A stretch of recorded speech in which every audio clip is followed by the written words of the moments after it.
Hello and welcome to Metal Vice, a podcast where we talk about all things music. Well, the things we care about. That's right, which is mainly metal music and live music. I'm your host, Brian, joined with your other host, Karen. And Karen, what are we talking about for this episode? Lornashore. The Lornashore show, the Pain Remains tour, or the Pain Remains in full. Yes. They played the album in full. Yes.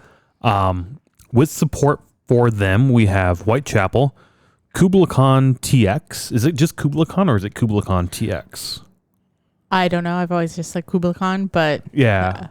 I mean, TX is just Texas, so Where they're from. Yeah. So Kublai Khan. And then Sanguisugabogg. Sanguisugabogg. That's probably closer than I don't how I had know. it. Yeah, I don't know how to say it. I remember we did like a Milwaukee Metal Fest episode 2, or it was 2023, and I was just like Sanguisugabogg. Yeah, and we did a 666 where I picked death metal logos and had you guess who they were.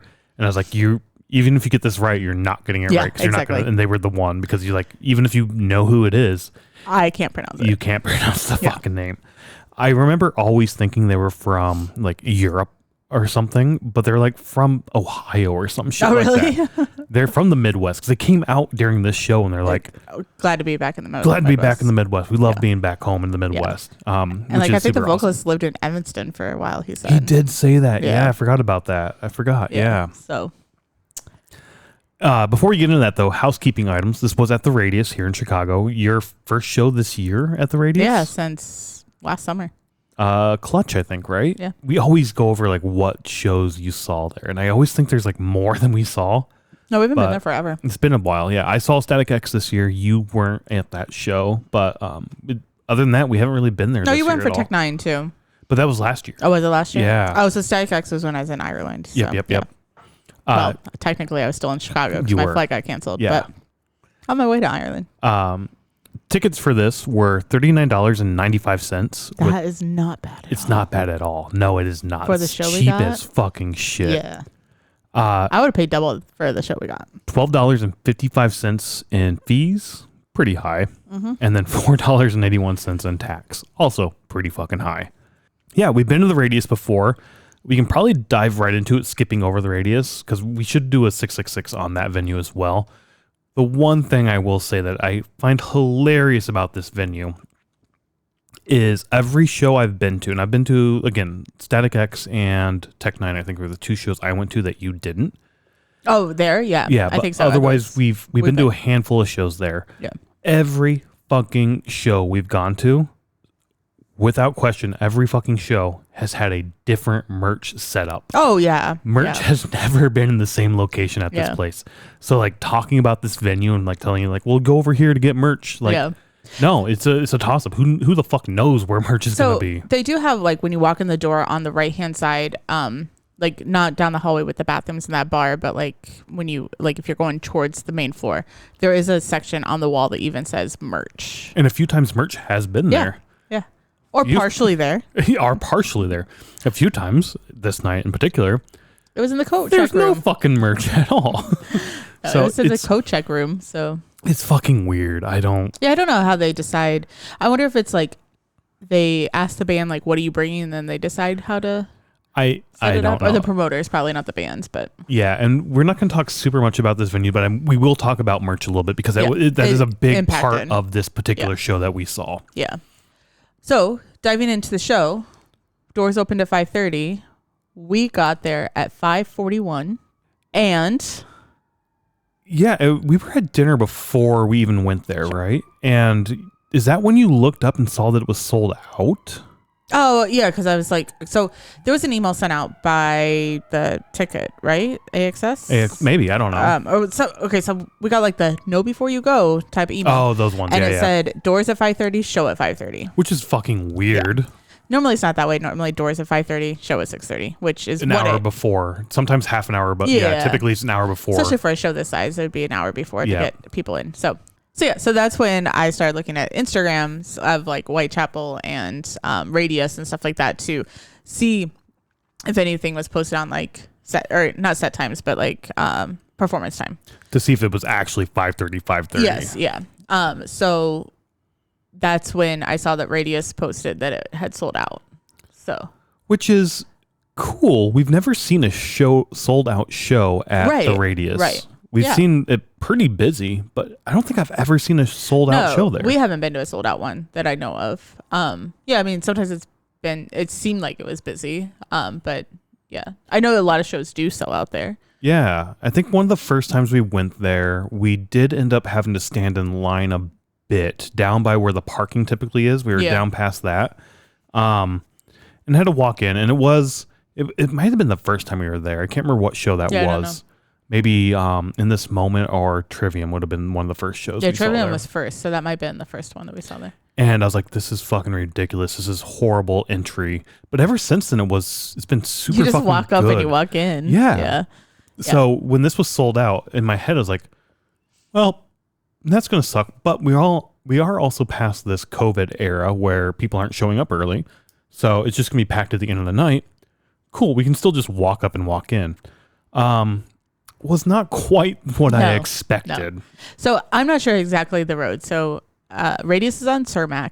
So the line came, and we walked up after the doors had opened. Because like I said, you looked and it was 5:41 when we walked up. So 10 minutes after doors, yeah. Yep. So, and I was like, oh, maybe doors hadn't opened yet. And the line's just down by that parking lot. So you walk down Cermak, and then you walk by under the expressway, and then down a block, and then back towards the parking lot. A block. Yeah, I don't know how far down it is, but it was quite a ways. It was like you said, down the block, then up the block. Like it wrapped all the way around the block. Under the expressway. Yeah, under the expressway. Essentially past the parking lot, the other side of the parking lot. Did you see all people park their cars and then have to walk back out the entrance they parked in? Like we should have churned the block before the Radius and then walk down that, like, I mean, it's a road, but it kind of seems like an alley. And then go that way. But we didn't know that the line was that long. Yeah, we were essentially, by the time we got to the end of the line, we were essentially at the back side of the Radius. Yep, where the parking is on that other street, yeah. And we walked and walked and walked. But granted, it only took like, so we got in line at 5:45, I think, or 5:47. And we got in at 6:02. So it was a quick entry. It really, really was a quick entry. Yeah. I was a little frustrated by the time we got to the end of the line. I was like, holy fuck, we are so far back. There's no way we're making it in. And the band already started according to your advertisement. Not advertisement, email. Your email. Yeah, it was clearly a typo, right? Yeah. But we've been to venues, the Aragon Ballroom for me personally, where a line half this size takes twice as long to get through the fucking door. Yeah. And this venue, I mean, Aragon has like the automatic scanners now. Yep. And this venue still does the pat down. Yeah. Yeah. And it was super fucking quick getting in. It really wasn't that bad, but I was a little frustrated with how long it was taking. When I first got there. Oh yeah, like where we were in line. Yeah. Yeah, but once we got in, it's like, holy shit, that was easy as fuck. Yeah. But once we got in, directly to your left, the coat check area that you were talking about, there was like a 3-layer wrapped line of people waiting in line for merch. Yeah. And we're like, fuck this. Let's just go get a spot near the stage as close as we can get, or as close as we want to get, and enjoy the first band. And that's exactly what we did. Mm-hmm. Which the first band was Sanguisugabogg. Why don't you tell us what we have for our set list for Sanguisugabogg? So they start with Face Ripped Off, A Lesson in Savagery, Skin Cushion, Mortal Admonishment, Dragged by a Truck, Permanently Fucked, and they ended with Dead as Shit. Dragged by a Truck. I remember that. I remember that, and I remember Face Ripped Off, because both of them started the same way, where he comes out and he's like, this next song is about getting your face ripped off. It's called Face Ripped Off. Yeah. This next song is about being dragged by a truck. It's called Dragged by a Truck. And I was like, hey, thanks for not bearing the meaning behind the name here. Let's just throw it in my face there. Right now. Yeah. So we have seen, I alluded to this at the beginning, but we've seen Sanguisugabogg. It's kind of fun to say. At Milwaukee Metal Fest in 2023. I know, and I know we make fun of their logo a little bit. I kind of honestly like the logo now. It's making sense to me. I watched, oh my God, yeah, it does. I watched a thing on Facebook, YouTube of a guy like tracing out the letters. I've seen him do a bunch of like death metal bands where he's like he's figuring it out, and he did pretty good on. Yeah, he did. I think he missed like he couldn't find the A between the G and the B or something like that, if I remember right. The second A and the yeah. So, but otherwise, I think he could figure it out. This is definitely a death metal hardcore-ish band. I would say more death metal than hardcore. Yeah, not I don't think the hardcore aspect. I think it was death metal. No, and we weren't anywhere near the pit either for this particular show. I did really enjoy their music. I enjoyed their set, their energy. The night before we were at the Dying Wish show, and we talked about how that like it was a bit of a negative experience for us, especially like the first band coming out and like talking shit to the audience of like, come on, you pussies, get out here and fucking show me how to mosh and whatnot like that, right? Yeah. There was some of that here as well. I do remember them being like, are you guys fucking pussies? Get out here and fucking mosh. Let's see this shit. Oh, I guess I blocked that because I don't remember that at all. I do remember that, and I remember just being like, we just fucking saw this last night, and I thought metal moved past this like macho, I'm strong, I need a mosh type thing, or like I need to show aggression. That's how like metal is supposed to be, and I'm not a man if I don't do that. And that's sort of how I took their performance. And it was sort of a turnoff for me, especially coming off the night before with that hardcore show and being so fucking negative on that. Okay. And then coming here and like having that same sort of energy of kind of combating with the crowd a little bit. They were a lot better. They were super cool to the crowd. But that little bit of like, come on, pussies, fucking show me how to mosh. I remember the guitar player doing that and just being like, fuck, this is dumb. What the fuck? Maybe I remember some of that. I don't have those memories. I just remember enjoying the death metal music. I think coming off of the hardcore night, where it was like, okay, the music's fine, but then coming here, knowing that I was going to enjoy all the bands much more than I did the night before, I just was like, yes, I'm like, I can just kind of close my eyes and just like listen to the music, and I don't need to worry about anything. And I will say these are your type of bands more than they are my bands, honestly. I'm more of like the doomy thrashy metal kind of person. I do like death metal, don't get me wrong. I like Amon Amarth, one of my favorite fucking bands, but it's a different kind of death metal. Yeah, it is different. Yeah. Than this. They did do a Wall of Death, which was kind of cool, and I think that's where like the pussy aspect came in of like, pick a side, pussies, let's go type thing. I do remember being thrown around a couple times and just in the back of my head being like, the metal audiences have evolved since I first started going to shows, and there's a lot more diversity in the audience now. So like that macho aspect of it, I really get turned off on that a bit more than I used to. Yeah. And again, maybe it was that hardcore night before that was just sort of like, I was still sort of like down a little bit from that. Yeah. But also I think the night before, or either the night before or 2 nights before, they performed at a smaller, I don't know where, but like at a smaller venue. Yeah, yeah. So it could be just they're not used to, I think they said 3,700 people. Yeah.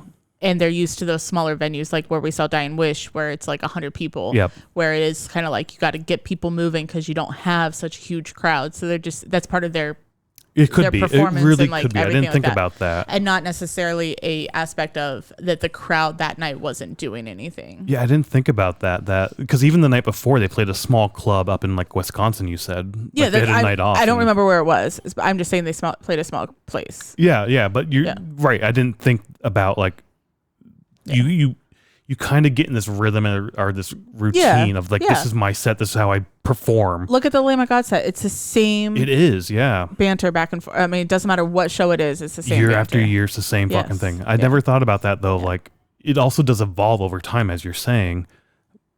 And if you're playing a lot of these small clubs and you have to do that, especially as an opener and people don't know you, but everybody was here and everybody fucking enjoyed it. I remember walking in and being like, fuck, I did not expect this to be sold out. I didn't expect this to be so big. You said like, oh, I didn't know Lornashore had this much of a following. And yeah. I said all 4 bands have a huge following. So that's why everybody was there fucking early. I did not know that. I mean, the crowd was pretty packed already at, it was, 6 o'clock when we got in. And half the fucking crowd was waiting in line for merch. Yeah. I did enjoy their set. It was just that little bit of banter back and forth that I did not enjoy. Yeah, and it never, I guess I didn't pick up on it. It never bothered me. It was. Which is weird because the night before at the hardcore show, you were definitely. Oh, yeah, but that was so different. And also you kind of went in thinking, like, you're not a hardcore fan to begin with, so you kind of already went in with that.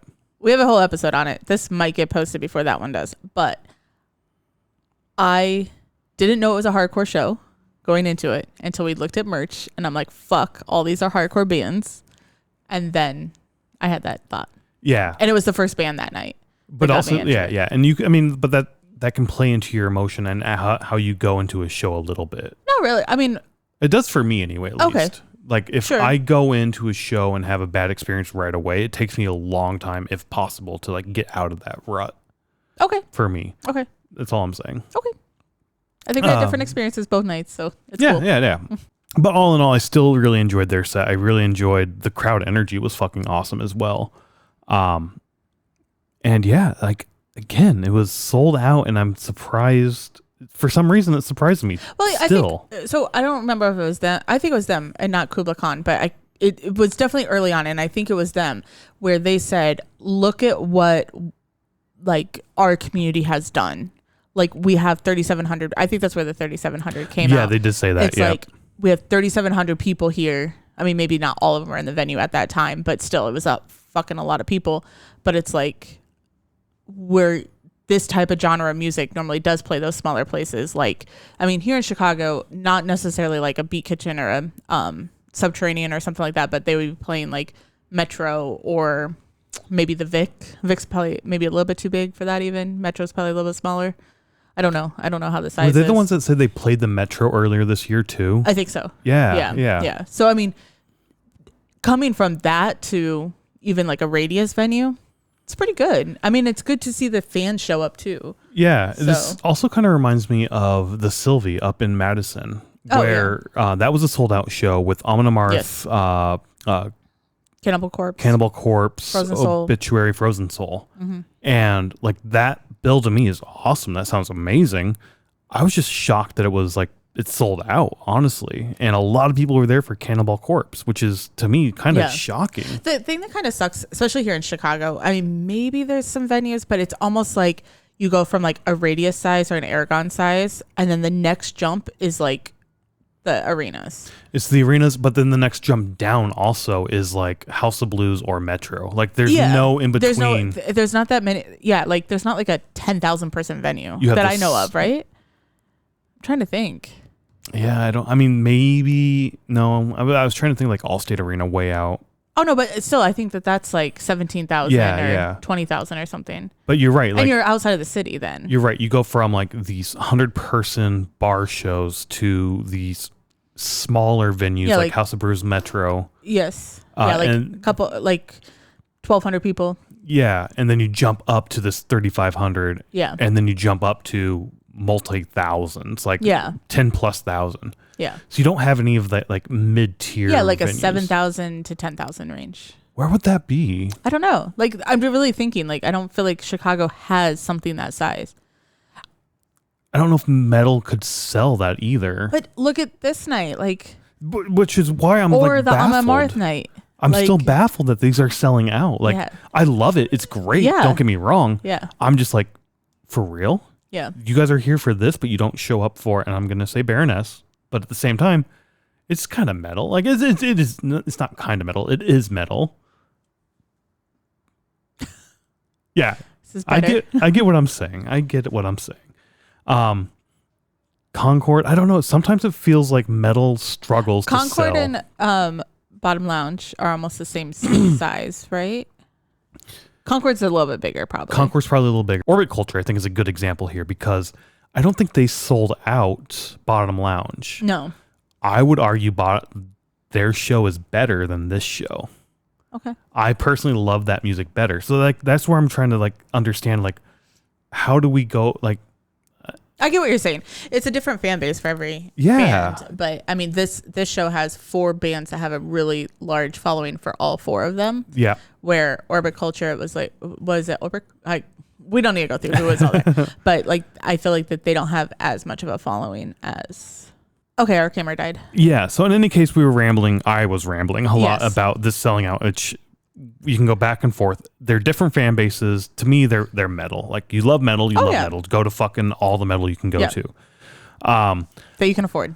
Yes, that you can afford. And again, this was a cheap fucking show, $40. I know. Like, I think that's the biggest thing is like for the bands that are on this. I mean, think if you only paid $10 per band, like that was a fucking deal. I would have paid $80 to come to this. And maybe that's the thing. Maybe the pricing really helps here. If it was an $80 show, does it sell out? Maybe that's it doesn't. True. That's true. Where it's like, oh, I've heard of them, so let's go, sort of thing. So the venue and the promoter are like, fuck it, let's lower the prices. We're going to make a shit ton on merch and they booze. Did you see some of the people's stacks of merch? Yeah. I mean, people are buying they were just buying like 2 shirts. They were buying like every shirt I can 10 get. shirts. Yeah. I mean, maybe that's what it is. That could be it. That could be it. We've been to plenty of shows where the price. We have to go back and look at the sheet now and think of other shows for this price. Yeah. I mean, the one that comes to mind for me is Ghost and Amon Amarth last you always year. Bring it up. $200 or whatever we paid. 180 something. Yeah. This is $40. I would easily choose this show over that show, and I love those 2 bands over any of these bands. Honestly. I would pick those 2 bands, but for that price, I'm going to this show. Yeah, that's why we went to the show. Well, also really. That show wasn't going on. I was like, actually, we went to the show because I like all these bands. But we're going to stop rambling for a little bit and talk about Kublai Khan and their set. So why don't you read off what we had here? They start with Supreme Ruler, Theory of Mind, Low Tech, Resentment, Boom Slang, Swan Song, The Hammer, Loyal to None, Self-Destruct, Darwinism, Antpile, and they ended with Antpile 2. The sequel. Good Halloween name, I guess. So I have to say, we'll get into how we experienced this set here in just a second, but I have listened to Kublai Khan when it's on other playlists. Okay. But I don't know there's like songs very well. Yeah. Does that make sense? Like they'll come on and I'm like, oh, I really like this, like sort of thing. So I know their sound. I know of them in that form, but out of all the band, Sanguisugabogg I've delved into a few times, but I don't really like. And I think we've seen them live at Milwaukee Metal Fest last year. Yeah, we mentioned that. Oh, did we? Okay. Yeah, I've mentioned it twice already. So this is my first time. Do you listen to me talk? I really don't, honestly. Oh, okay, cool. So I knew of them. I knew I wanted to see them. Anyways, that's where I will stop talking. Them, you mean Kublai Khan? Kublai Khan. Yes. So, between Sanguisugabogg and Kublai Khan, I had to use the restroom. So we left our spot, which kind of sucked because we were kind of in a good spot. We were on stage left, stage right. I always get this mixed up. Stage right, about 20 feet in front of the soundstage or something like that. Yeah. Pretty good spot. We had a decent view for sure. For the amount of people there, I think it would have been a really good spot. I think so, for sure. So when we stepped out of the crowd to go to the restroom, we walked by the merch line and I kind of hemmed and hawed because I was like, well, should we get in line now? Should we not? Like, I don't know how fast this is moving, all that stuff. Because I knew I wanted Lornashore and Whitechapel shirts. So I was like, I really wanted to get them. So at first, though, when we got there, I said, let's just go at the end of the night. I was having this thought, which is probably so stupid, except doubt if it even happened. But I was having this thought where I was like, at the end of the night, if people are like, or if the venue itself is like, nope, merch is closed, we're done, sort of thing, before we could get in line. Does that make sense? It does. Just because of how long the line was. Yeah. I never thought about the venue saying, no, merch is closed. I've never had a venue tell me you cannot give me more money. No, and me neither. I'm just saying, like, what I have that was my thought. Yeah. What I have had, though, is we are out of that shirt. Yeah. We are out of that size of that shirt. Had that a lot, yes. Where we wait too long. Yeah, so to me, it's like, I knew we could get in after the show. It was more of like, given the size of this merch line and how many people are still in this fucking line, I don't know if we want to risk not getting the shirt you want to get. Yeah. Which will be interesting because now this is what I'm going to follow, and in like a month or two, I'm going to go on these bands' website. Oh, and see if you can buy the merch. And see if you can buy the tour merch, because sometimes you can. They have leftover merch, so let's throw it up there. I'll bet you money some of this is going to be on the website so you can just pick up and like, possibly. Fuck, all right, we could just got that. Which is fine. It is. Yeah. So for most of Kublai Khan, we saw from the merch line because it snaked outside like twice, right? 3 times. 3 times. So it snaked outside, so you could see most of it, and like almost everybody was facing the stage, and then you would just move as the line moved. Yep. But then the merch line ends up. So, anyways, let's talk about that part before we go into the room. So during the set, I was so not surprised because I don't know their songs that well, but how many like times like it was just quiet and the crowd sung the words. We saw this during Bad Omens as well at the Salt Shed. That was pretty fucking awesome. I'm not going to lie. When you have a crowd this size, is awesome to hear. And it started early with the first song because I think it's like, this, God is, and then like the crowd would say, is dead or something like that. Or they just said God and the crowd was like, is dead. I think that's how the words went. I can't remember. I think so, yeah. But it was like the very first fucking song they did that. And I was like, holy fuck, this crowd knows this shit. This is fucking awesome. Yeah. And it was throughout the entire set, you would hear just the band stop and the crowd would chant. Yeah. Yeah. And I was like, I love those crowds so fucking much. And I wish that we weren't in that goddamn merch line to be in that crowd and experience that. Right. Because like where we were standing, we would have been in the actual crowd, like hearing it and stuff. I like those moments when I actually know the words to the songs as well, because then it's even more fun. And you've brought that up before because we go to shows and we're pretty strict on if we don't know the band, we don't listen to it beforehand. So I didn't know this band. You said you've experienced them through just sort of it happening. Like like it comes up on playlists and stuff. Yeah. Because this is definitely the genre of music that I your go-to a lot. But if you didn't actually seek them out beforehand. I wouldn't. You're not doing it once you're going to the show, right? Yeah. Because we want the live experience to be the first experience. Like we're saving an album for another band because I want to hear it live. You are. I've heard it once. I know you have, but I want to hear it live first before we. Because it's going to be like an album release party type thing, right? But in any case, you have brought that up before. You're like, I kind of don't want to do that anymore because I kind of, I love those experiences of like the whole crowd chanting the same thing. Yeah. And I do too. My favorite fucking, like, I'm wearing Metallica, my favorite band of all time. My favorite song of theirs live, Creeping Death. And just that die.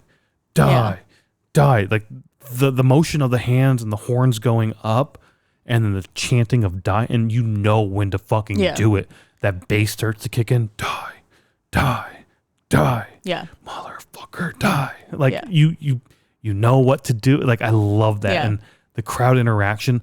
I wish I knew German because I want to go to Berlin and I want to do Ischville with Rammstein. Like I think that would be fucking insane to hear that song. You'll be the English speaking American who knows Ischville. Yeah, but like the whole like call and repeat. Like, do you see me? Yes, we see you. Like I don't know that in German. So like I love that shit too. Yeah. But at the same time, I you don't want to listen to the music if you don't know the band. Like you want this to be your first experience. Yeah. But seeing this experience, like, oh, holy fuck, that would have been awesome. That would have been so cool. Like, and we were in the back in the fucking merch line, and the crowd was so fucking loud. It was really cool. I liked it a lot. Yeah. I think seeing the crowd there for Kublai Khan was like super amazing. How like I knew the fan base and like their music is out there like so much or whatever, but to see the crowd and hear the crowd, it was really cool to see. And this is new to me. Again, I've already touched on this because it was a shock to me that this sold out and that so many people showed up for this, and yet nobody shows up for Baroness. Come on, people. Baroness is fucking great. You're gonna love them. Just go check them out. They're fucking awesome. Anyways, I'm gonna keep pushing Baroness. And Orbit Culture. Orbit Culture is fucking awesome too, people. Like, I like how Orbit did that not sell out? You got to go check this stuff out, people. If it says metal, if it's a metal genre, whatever it is, go check it out. You're gonna fucking love it. You're with your people. Be careful with hardcore. You might get punched in the face. Also that, yeah. Anyways, so we were in the merch line. So once we got to the little door thing to go in, then obviously, like you could still hear the music, but you're in another room, so it's like a warehouse I mean, the whole thing is a warehouse. The whole venue, is an open warehouse. And so this particular thing, think of a giant square with like a line down the middle. And on one side is your bathrooms and another bar, and the other side are 2 bars and your stage. And there's a wall sort of separating these 2 sections. The line would snake back and forth across these. So you'd go half a section with the wall, half a section without, half a section with, and you'd go back and forth. That did dampen the sound as you went to that wall. Yeah. I took my earplugs out and was like, oh, this is quiet as fuck. And then we go back to the other side. It wasn't loud all night. Even during Sanguisugabogg, I was like, this is not loud enough. Wear your earplugs, people. Any case, there was some of that, but yeah, that area, where the coat check has been in the past, again, that also moves depending on how the fucking venue is set up. This time it was actually in the warehouse part. Yeah. But yeah, you do wrap around and go through that little door area, which takes you back into like the back room. Yeah, the warehouse part. The warehouse part. Yeah, it's kind of, we've never been back in that section. It was cool. We saw a new part of the venue that we've never seen before. I love this venue so much, but it just makes me laugh that it has so many configurations in terms of merch and coat checks. And like every show is, where's it going to be today? Yeah.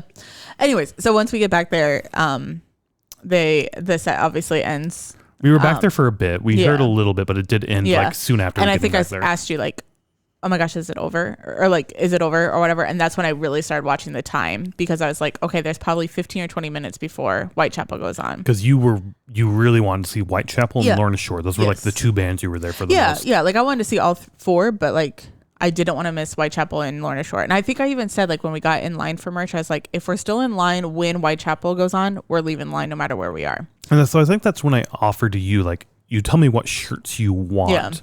Yeah. And then I'll stand in line and get the shirts. You can go out there and enjoy the show. And luckily when you walk through that door, you're actually in the back of this sort of line that then snakes into that back area. And it's more of a zigzag line once you get back there. But you'd pass the merch as you're going back to that zigzag line before coming back out and basically the exit out through the door. But everything had a number by it. So it's like, just tell me what number you want and we'll figure it out from there. Yeah. You end up staying in line most of the time. Yeah, so it was when we got called to go like stand second. So like they were kind of doing like people at the registers, and then there was a guy that was like sending people down the line, and then so we were like second in line. So we were next basically. Yeah. And that's when I heard the intro music start, and I'm like, I'm leaving. Like, and you told me what shirts you wanted. And so this is where sort of we separate a little bit, and the merch going experience was chaotic and kind of shitty, honestly. Like one of the worst. You talk about that, and then we'll talk about Whitechapel. So we had the numbers. Everything had a number by it. We wanted like a large 7, a 14, and a 15. 14 being a poster, 7 and 15 being shirts. Maybe you fucked that up. Maybe you should have said, can I get large 7 and 15 and then 14 for the poster? Maybe. In any case, we were standing in line for this POS system, point of sale system, or piece of shit system, whatever. And the guy working it sort of finished his people he was working on, turns to the person next to him, talks to them for a little bit, and just turns around and walks away without saying shit to us. To you. I was gone. Yeah. And no, because this is when we told the people next to us to move on over. Oh, okay. Sorry. In any case, he left for like a break or something like that. The woman at the other register then starts helping me, and they're trying to unlock this register that this guy was working, and they couldn't unlock it. Then the person who was helping me, I told her the order, a large 14, 15, and a 14. And she starts to type it up. Then another woman comes up, and she's like, he wants this, and then she walks away to do something else. And then it really threw her for a loop, because apparently a large, once I say like the shirt size, I assume that meant for all the other shirts. And that maybe threw them off, because it was like, wait, you want a large 14? What size do you want for the other one? It's like large, still large. Everything's going to be a large. In any case, it was people constantly changing hands, constantly changing who was helping you, trying to type in the order into the system, and then having to go back and find it, and they struggled to find the shirts that you wanted. It just seemed like a really big clusterfuck of how it was set up and how it was done. Honestly, the second worst merch going experience outside of Metallica Detroit. Oh, really? Because remember, that was like we were standing in line. I know that story. I'm saying like I can't believe that this was your second worst.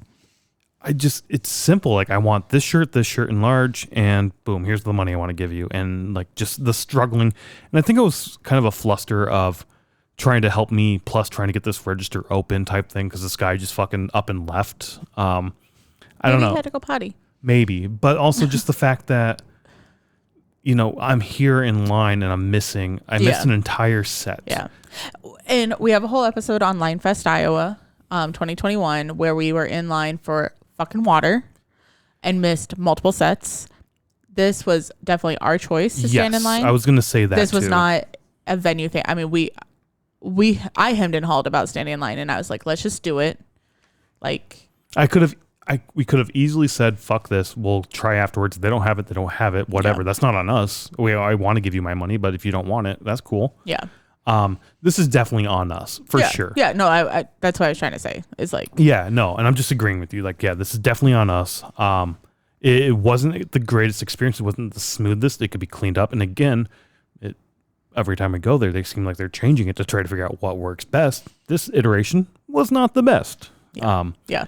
But no, so we missed all of Kublai Khan. I don't remember much of their set, honestly, other than the crowd that you brought up. And a lot of their songs had dog barking. Oh, yeah. When... Whenever I hear that, I think of DMX, and I'm like, the first time I heard it, I remember turning around and looking at the stage like, what the fuck is this? So why are we barking like a fucking dog? What is this bullshit? So some company has trademarked blah, and there's a lot of merch and a lot of songs that have blah in it. You know, okay. Like the blah thing. So some company, I think in Europe somewhere, has trademarked that. So I saw like an Instagram. It was a funny Instagram thing. It was like, this company trademarked it. So sorry, all you metalcore bands and deathcore bands that have already have merch out with it. Like, you got to figure something out.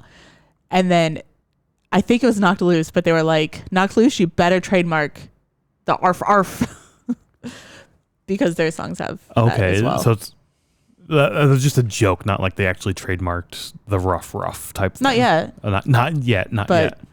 But I didn't realize that Kublai Khan had so much. They had a lot of that shit. Yes. I think it's fun. I think it's funny. Stupid shit. Of course I think it's would. dumb. You would rather stand there silently or like just stand there and like listen to somebody play some melodic music on their guitar. Yeah.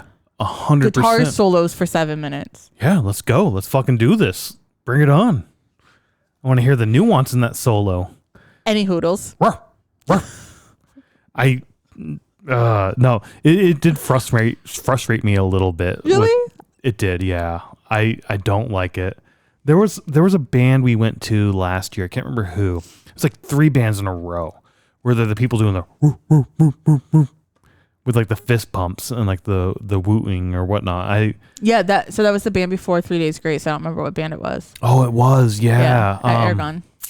I don't know who it was. They were co-headlining with somebody, and we got the other band. Oh, Chevelle. 3 Days Grace, Chevelle, and the other band I can't remember. Yeah.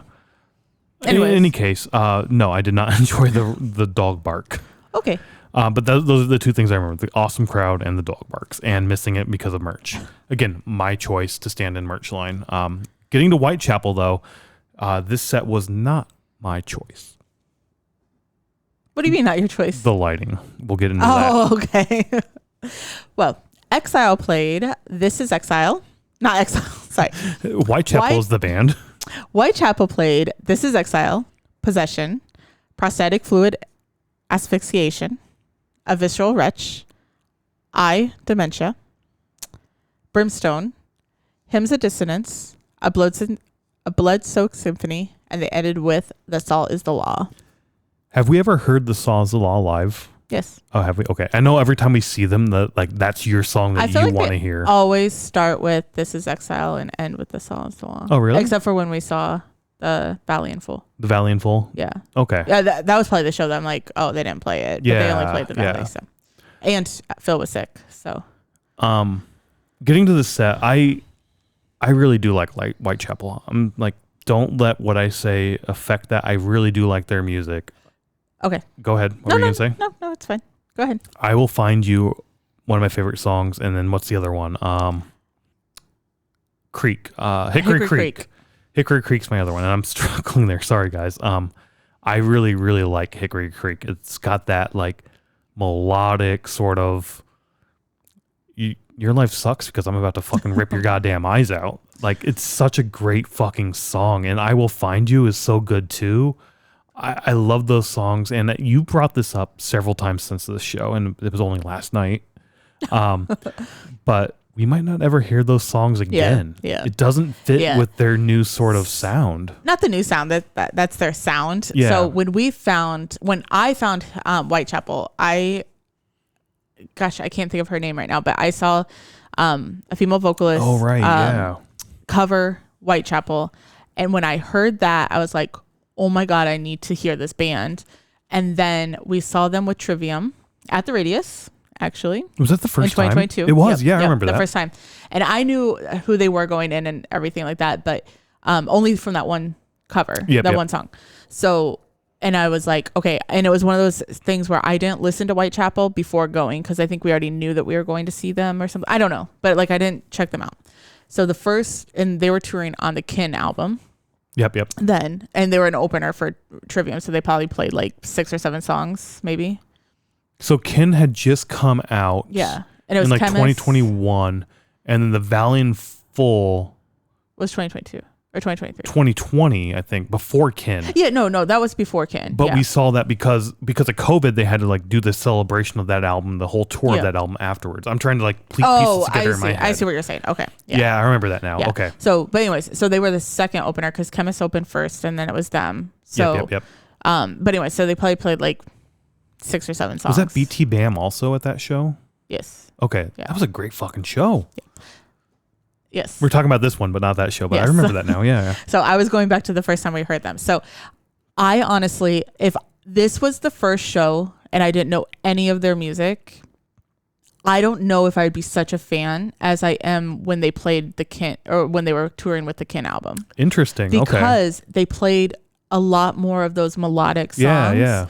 And that's what got me not into them, but that's what got me into them, I guess, because it is like that heavy, like deathcore sound, but then you have the melodic parts as well. And that's the part I really, really liked. And that's why at the Trivium show, we immediately went and bought shirts, albums, everything. Like, cause I was like, we did. I don't think we've been recording a few episodes tonight, and we paused to make dinner, and while we're making dinner, we're listening to music. And I did put on the Kin album. This might have been what we picked up at that show. It is, yeah. Or did we pick up Valley? No, we picked up Kin. Okay. Yeah. And we were listening to this, and I accidentally played side C, the last side, and I was like, this is fucking slow as shit. What's going on here?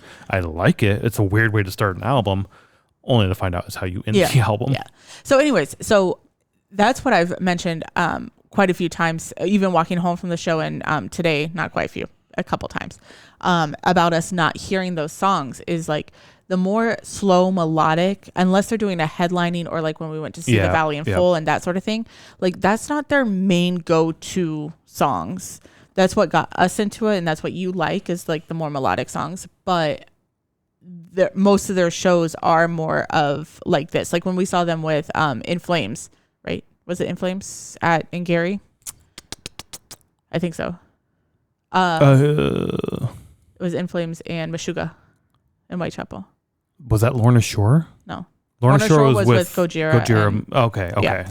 So. Oh, it was them. Yeah. I'm getting all these mixed together. So that was like 6 songs, and it was all like the heavy. And I remember being there and kind of being like, oh, I didn't hear a lot of the songs I like, because Whitechapel is a band that like when I don't want to say sing, but when I want to have like that, like where I don't want it to just drown out, where you want to be like kicked in the face, but also sing at the same time. You're angry and you want to be angry, but you also want to like sing. Most of the time it's not when I'm angry, when I'm more like happy and I want to sing sort of thing. I'm always the opposite, I guess. So Whitechapel, so that's when I like listen to like Wage War, Whitechapel, Lamb of God, something like that, where I'm like, well, Lamb of God's a little iffy, but it's more, yeah. Anyways, so, but more of these were like they had the melodic parts to sing to.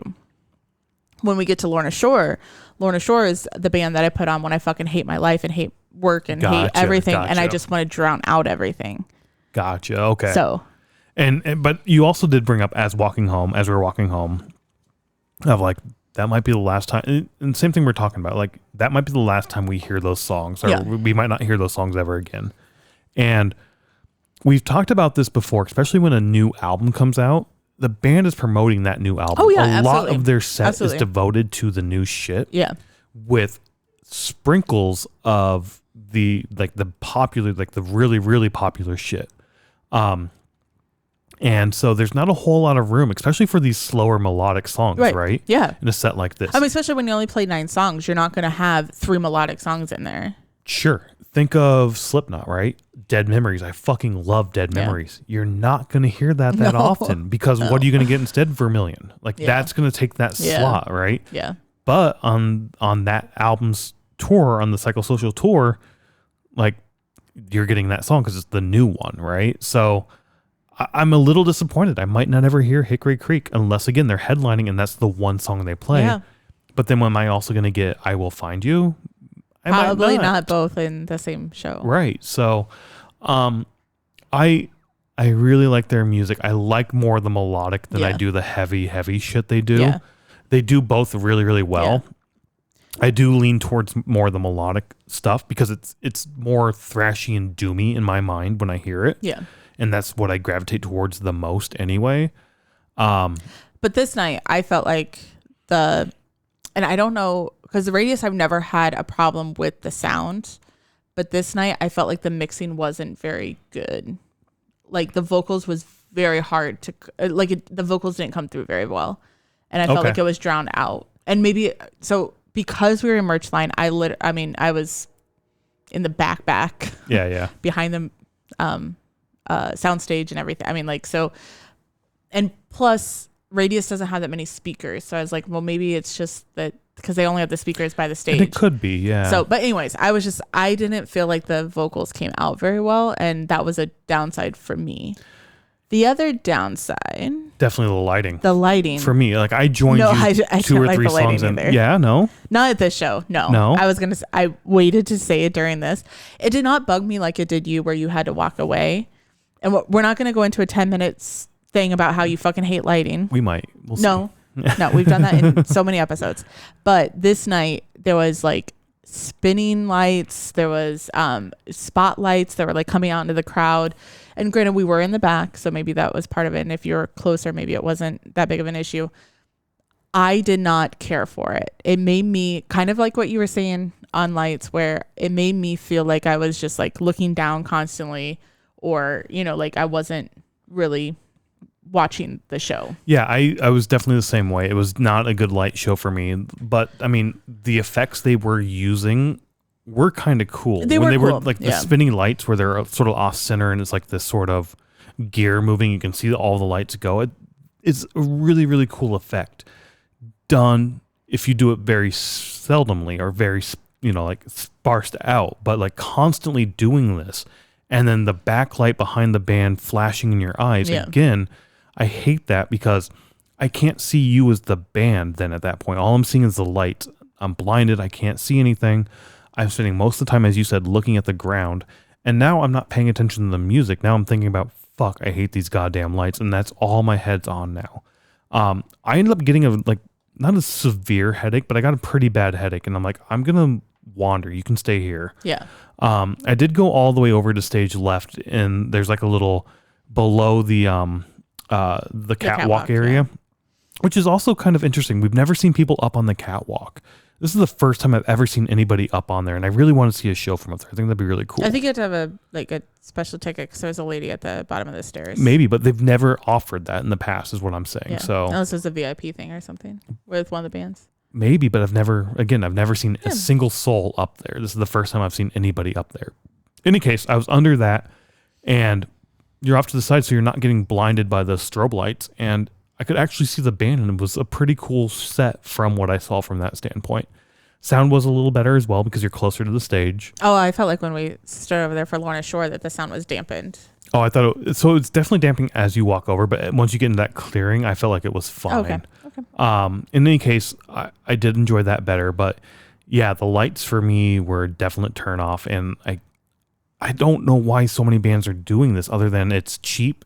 I think it's the cheap thing. So then they don't need to have like props and stuff on the stage. It's like the lights is part of their show, and it does add a cool aesthetic to the show. It does, yeah. But again, for the entire show, no. I want to see the band, but I can't do that if I'm being blinded in the fucking face. So to me, the lights were a massive, massive turnoff for this, and we've seen them multiple times before, and they had such a much better stage presence when they don't have that fucking light. I even think of like the House of Blues show where they were, Phil was sick that night, so I mean that he was fucking like on his deathbed. Yeah. And he put on an insane fucking show for how sick he was. Yeah. That night, I really enjoyed. I mean, granted, we were closer to the stage, but like there wasn't any light. I mean, like you could see the whole band. That was a pretty good show. He's sitting on the fucking chair, like a folding chair, because he has no energy. Like that was so much better than this light show. Yeah. Low energy, doing my best. Phil in a sweater, sitting on a chair, shivering. It was so much better than this fucking lights. Yeah. I didn't want to bring up the lights. You do know how much I hate it, and I hate lights. Yes. If they're not done properly, and like so many bands are doing this, and again, I think it's cheap. You don't have to worry about like especially pyro. There's no way you're doing pyro on this event, so you can do cool effects with the lights, and you can do a lot of really cool things with lights. But it's so easy just to blind somebody in the fucking face, and then boom, it's over for me at that point. Yeah. In any case, really cool set. Really cool band, really kind of shitty set for me. Yeah. I like Whitechapel. This show wasn't my favorite Whitechapel show, but it was still a Whitechapel show. But then we get Lornashore, who is the headliner. Another one of headliner show that they've ever had. They did say that. Yeah. And this is a band you introduced me to at again the Gojira show. Oh yeah. I did not know who they were. I remember walking away from that being like, I actually kind of like them a lot. But have not listened to them since. You haven't? I have not. Oh, shit. So we'll talk about that a little bit, but read off their set list for us. So they played The Pain Remains in full. So it's just the album. So Welcome Back, O Sleeping Dreamer, Into the Earth, Sun Eater, Cursed to Die, Soulless Existence, but Apotheosis, Wrath, Pain Remains 1, Dancing Like Flames, Pain Remains 2, After All I've Done, I'll Disappear, Pain Remains 3, In a Sea of Fire. And then they came back out for an encore of To the Hellfire. So honestly, going into this, I did not know this was an album show. I didn't either. No? I guessed it. So when I told you a couple nights ago, I was like, I wonder if they're going to play The Pain Remains in full. Okay. I don't remember you saying that a couple nights before. Yeah. I remember. I can't remember when I said it, but I remember saying it to you. Okay. I remember you during this show pulling up Spotify and like looking through it and being like, yep, it's the album in full. And then at the end of the night, you're like, well, that's the end of the album. What the fuck are they going to do now? Type thing. Yeah. But no, I did not know. And again, we've talked about album in full shows. I don't like it. This is one I don't know the album, so I didn't know it was the album in full. I've never listened to the album in full, so it was fine. Where like when we saw Whitechapel do The Valley, I listened to that in full I listened to it still today in full. So that's a little bit different. But this, I've listened to 4 of the songs mostly. And yeah, but I haven't listened to it all. Yeah. And I do remember them coming out during the set being like, we have a very special show for you. And then they go into the next song, and I don't know who came out, but they had a guest singer come out with them. Phil came out. Was it Phil? Yeah. Okay. Yeah. And then later on, like, hey, we alluded to this earlier. If you know why, it's because we've never played 2 of these songs live. Would you like us to play for them now? Like, yeah, we'll play them now. Again, I didn't know it was the album in full. So when we saw them at Gojira. Yes. I remember we stood very close to a couple who was really, really into Lornashore, and they played Pain Remains 1 during that. Okay. And she wanted them to play 2 and 3 so bad. Oh, what did she? Remember that? No, I don't. Oh, okay. Yeah, and like they were done obviously after Pain Remains, or just playing Pain Remains. Pain Remains one. So I just, in my head, I was like, oh, I hope that she gets to see a show on this tour at some point, like maybe this show, or because it was in Gary, Indiana. So I mean, it's pretty close. She might have been at this show. Yeah, so I was just like, oh, hopefully she got to see it. Oh, that's awesome. Yeah, they did do Sun Eater. I remember that song from that show. Oh, do you remember that? Because you were like, it's Sun Eater. Because you even called it out. You're like, Sun Eater, Sun Eater. Yeah. Because you had known Lornashore before that, and like you were a big fan at that point in time. Oh yeah, before seeing the last show. Yeah. I don't know when I started listening to Lorna Shore. Like, there's certain bands like Whitechapel or whatever, like where I'm like, I remember the first time I ever heard them. Lorna Shore, it's just somewhere. Yeah, and as I said, like I remember leaving that first show, Gojira, and being like, I really liked them. They were really good. It was Gojira, right? Them and Mastodon. Yeah. Okay. I'm pretty sure it was that show because we were like kind of close to the stage, and then we like left. Meshuggah was Whitechapel. Yeah. Okay. Yeah. Okay. Yeah. In any case, I do remember leaving that being like, that actually was pretty good. And if you had asked me before the show, have you heard them? I was like, yeah, I've heard them and I like them. Mm-hmm. And if you asked me like any questions about it, I could tell you jack shit about it other than Sun Eater. I do remember Sun Eater as a song. How do you remember that one song? I don't fucking know. Else? It's sticking in my head for some reason. That's so funny. But after this show and after they started playing it hit me. It picked up, like I figured out what I like about it. Okay.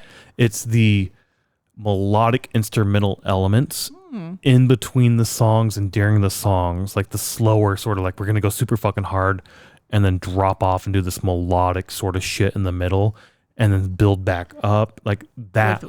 With Will's growls in the middle of it. Yeah, I fucking love that. Yeah. Like the technique, just the instruments going on.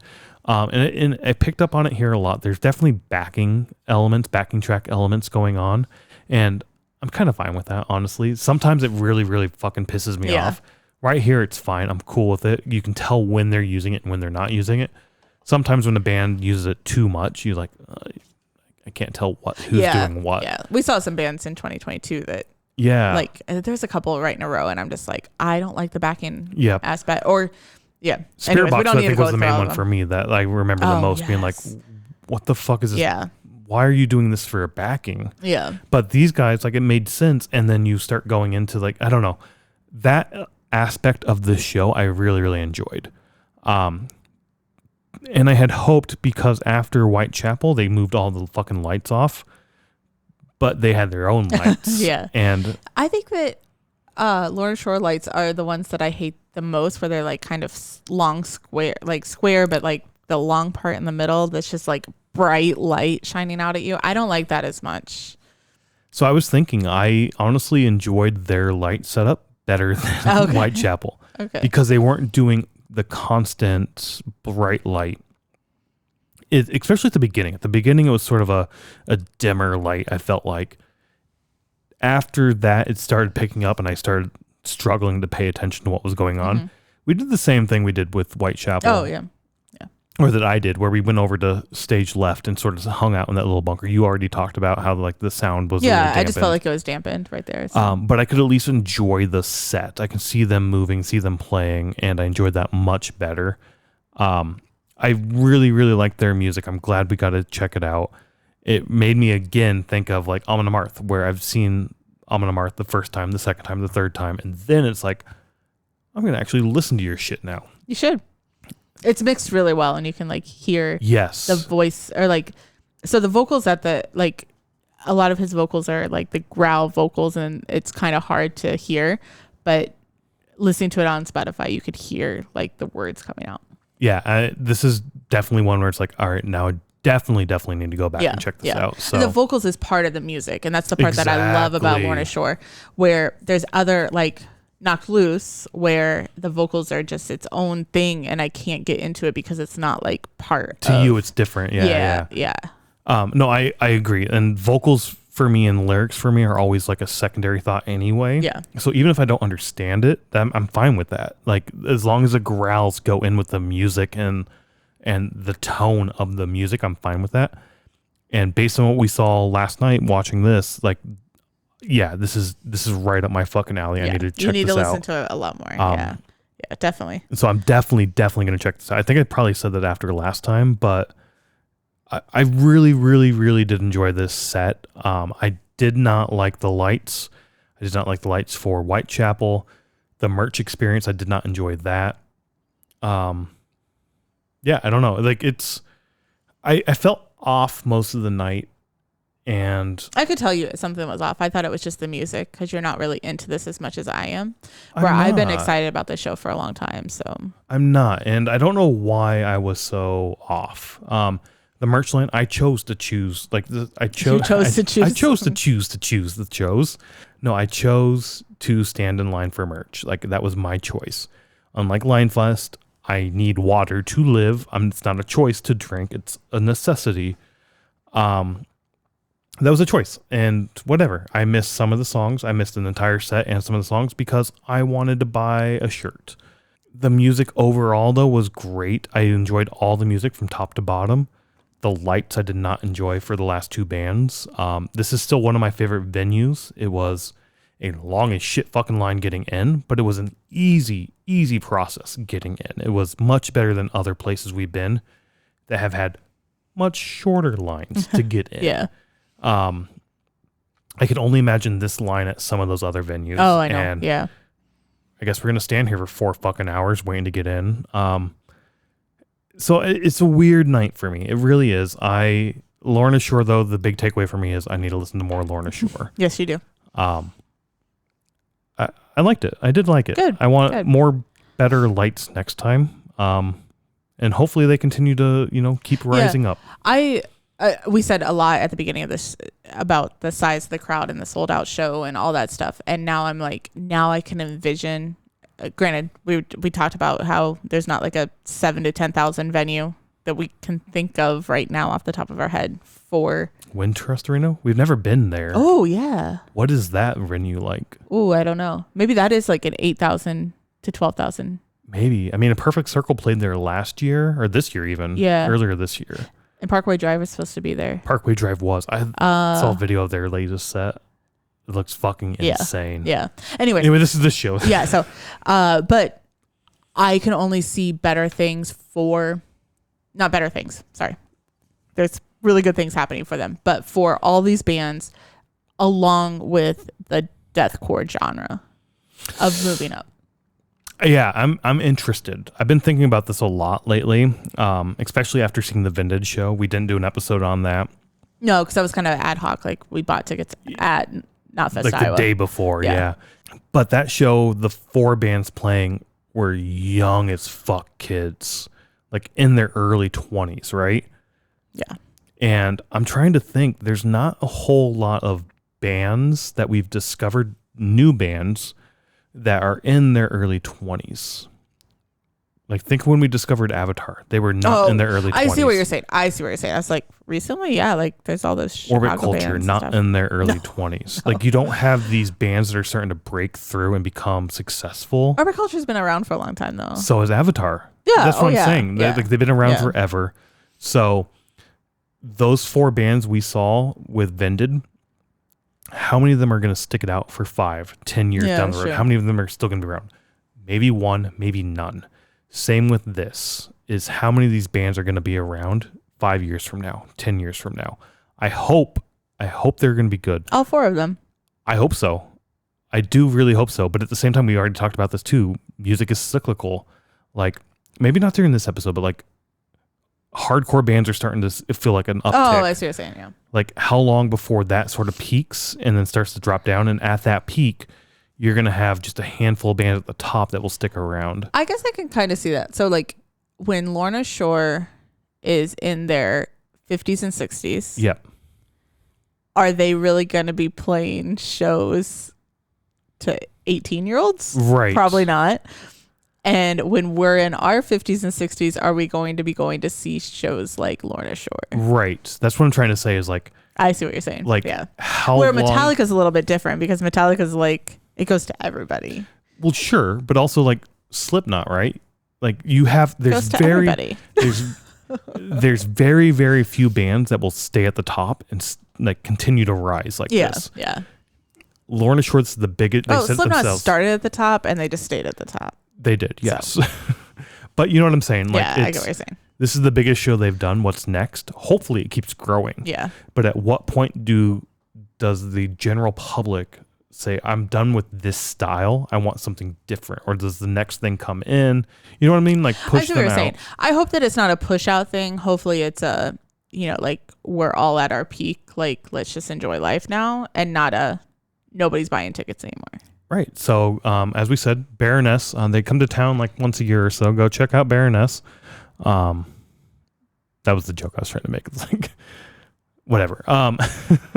That's a deeper, different I edit conversation. This video, and Baroness might just be bleeped out in the entire thing. That's fine. You can do that. Any case, there were a lot Baroness of tangents is a there. Fine band. I will maybe go see them sometime.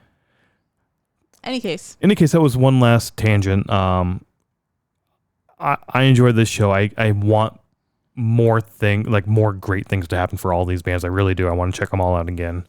I had a really, really good time at the show, regardless of the few negatives I had. And it'll be interesting to see what the future brings for them, for sure. But in any case, whatever it brings, we're going to keep going to live music, and we hope you do too. So we'll see you at the next show. Yep. Bye.